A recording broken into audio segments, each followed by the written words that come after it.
जी रामचरितमानस में लिखते हैं कि नाना प्रकार से रामचंद्र जी के अवतार हुए और 100 करोड़ से ज्यादा रामायण है। राम जी के जन्म के समय पृथ्वी पर राक्षसों का हाहाकार था। वो हर जगह उपद्रव मचाते और मुनियों का यज्ञ भंग कर देते। गाधी ऋषि के पुत्र विश्वामित्र को यह विचार आया कि ये भगवान के बिना नहीं मरेंगे, और यही विचार लिए वो पहुंचे महाराज दशरथ के पास। दशरथ जी अपने सुकुमार पुत्र राम को भेजना तो नहीं चाहते थे, लेकिन वशिष्ठ जी के समझाने पर उन्होंने राम और लक्ष्मण को विश्वामित्र जी के साथ भेज दिया।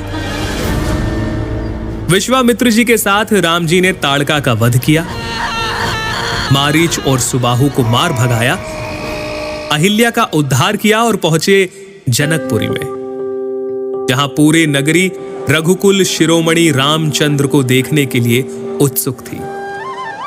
जनकपुरी में प्रवास के समय गुरु की आज्ञा से दोनों भाई पुष्प वाटिका पहुंचे, जहां उनकी भेंट हुई माता सीता से। जनकपुरी में स्वयंवर की तैयारियां चल रही थी। सभा तैयार थी। सभा में अनेकों अनेक राजा आए हुए थे, जिनके सामने महाराज जनक ने अपने प्रण को दोहराया। आज शिव जी के इस कठोर धनुष को जो इस राज्य सभा में तोड़ेगा, जानकी उसका ही वरण करेंगी।